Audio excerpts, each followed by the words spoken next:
xibaar yu wér te wóor ca tàng ba abonnez-vous pour ngeen di mën di jot suñuy vidéo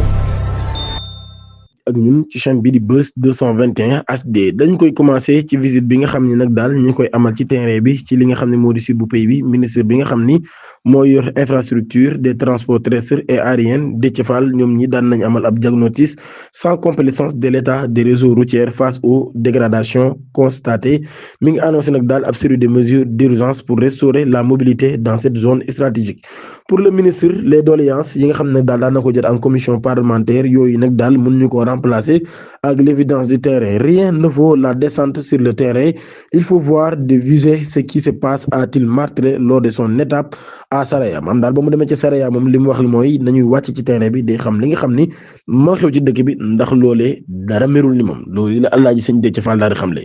Premier ministre bu Sénégal di Ousmane Sonko dina amal ab visite officielle le 26 jàpp le 27 janvier 2026 ci réewum Maroc ci loolu nag daal ci occasion bu 15e session de la grande commission mixte de coopération sénégalo-marocain ci ab communiqué boo xam ni consulat général bu Sénégal ba nekk ci Casablanca moom la ko daal di xamle après document yooyu nag daal visite bi nga xam ne mi ngi entré dans le cadre de raffermissement des relations historiques, fraternelles et stratégiques entre la République du Sénégal et le Royaume du Maroc. ba tey ci loolee ci visite boobee ñu wax daal ab rencontre daan nañ koy war amal le premier ministre ak communauté sénégalaise bi nga xam ne ñoo nekk foofee mardi 27 janvier à partir de 17h ca salle couverte des complexes sportifs Mohamed VI ca Casablanca. ci loolu yi nag daal dina am kon ci ab dynamique de dialogue, d'écoute et de concertation ci loolu yi ñu daal di war a amal nag ab attention particulière que les plus hautes autorités de notre pays accordent à leurs compatriotes établis à l'étranger ainsi que leur volonté constante de renforcer les liens entre l'État et de la diaspora di nekk kon ndaje boo xam ni ndaje bu nar a am solo la. dañu génn ci loolu ñëw ci wàllum football Bassing contre Pape Thiaw et le Sénégal l'immense coup de gueule de Diomansy Kamara ci jamono ji ñuy wax ak yéen nag daal ñuy wax ni l'équipe nationale bu Sénégal bi nag daal jamono ji entraîneur am ku ne ngi jug di dal ci kawam ku nekk ngi génn di wax fan yi gis nañ Adrien moom mi daal nay jug di ko attaqué ba ki nga xam ne moo di Abano Stress daal di génn daal di jël défense ki nga xam ni moo di Pape Thiaw waaye Adrien mi génnaan na def benn réplique di attaqué ki nga xam ne moo di Abano Stress Aba nag nee na du bàyyi jëf yi mu sedd nee na Adrien saa yoo génnee wax xamal ni dinaa génn tontu la mu nekk débat boo xam ni kon commencé naa am ci seen diggante ñoom ñaar diggante ki nga xam ni moo di ancien international français bi di Adrien ak ki nga xam ni moo di influenceur wala comédien humoriste bii nga xam ne ab sénégalais la di Abano Stress ñoom ñaar ñi kon fan ci réseaux sociaux yi ku nekk yaa ngi waxante sa morom li nga xam ni moom nga xalaat Adrien nag Aba nee na ko yow bi la sa réew soxlawee dangaa bañ lànk kandaaral dem ne France ngay fubal dem tànn ñi nga xam ni ñooy les colonisateurs nga fubal fa mu nekk nag kàddu yoo xam ni lii la yëkkat daal koy tontu waaye Diomansy Kamara ci boppam moom moo daal dugg ci xew mi jamono jii daal moom nag ginnaaw bi nga xamee nit ñi ngi naan Sénégal dafa yàq image football ci wàllum Afrique Diomansy Kamara mu ni maanaam image bi ci ñan lañ ko yàq xanaa waxuñu occidentaux yi nga xam ni ñoom ñoo ñu coloniser woon di ñu minimiser di ñu mépriser ci lu mat ay at ay fukki at ñu def ñu lu mel mun nag daal liy déranger du image yu Sénégal waaye liy déranger nag daal muy rébellion bi nga xam ne def nañ ko ngir wane suñu liberté foqati victoire bi nga xam ne am nañ ko te kenn mënu koo dindi.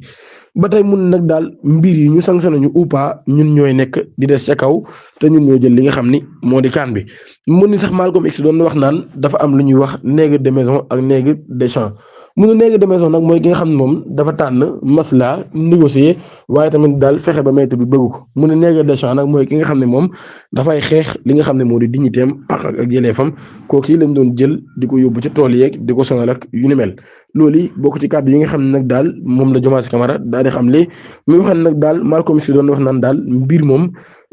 changement bi ngi judd ci ñi nga xam ne dañuy bañ soumission waaye dañuy tànn xeex li nga xam ne moo di l'oppression ba tey ci loolu yi dañuy génn ci réewum Sénégal dem ba ca Cameroun fu ñu naan Bafia benn waay moom moo fa rey nijaayam ba pare daal di jaay yàpp wi leen li mu jëfandikoo ko ville bu Bafia ñoo nekk ci choc après la découverte d'un crime d'une rare violence impliquant la mort de Dong Gabram mu nekk ab père de famille boo xam ne nag daal moom mi dañ koo rey ci guddi 13 janvier 2026 principal suspect bi nag daal du kenn ku dul jarbaatam bii di Ayub Arouna moom mii nag daal nee nañ moom moo faat bakkanu nijaay ji ba pare daal di jëfandikoo lenn li laneen li mu daal di koy yóbbu ci ay restaurant doon ko jaay ginnaaw bi nga xamee nag daal moom mi daan na def lu nu mel nag daan nay dawoon waaye autorités yi daan nañuy def lépp lu ñu mën ngir daal di koy teg loxo ginnaaw bañ ko tegee loxo nag fekk nañ li nga xam ni moom la doon jëfandikoo ci néewub nijaayam ji Ayub Arona waaye la ca des daan nañ koy jël daal di koy yóbbu ca morgue ba ngir nijaayam bii di moom Ayib Arona daan nañu fekk la des kon ca kóoru nijaayam ginnaaw ba nag daan nañ koy jël daal koy yóbbu ci margo ba ngir nag ginnaaw ba ñu daal koy mën a jébbal li nga xam ni moo di boromam mu nekk nag mbir moo xam ni mbir la mu doy waar lool. ba tey dañu ñëwaat ci mbirum Coupe d'Afrique des Nations boobee nag daal mu nekk ab final mémorable bu doxoon ci diggante Maroc ak le Sénégal nag daal di jël li nga xam ni kon moo di boobu lépp coupe.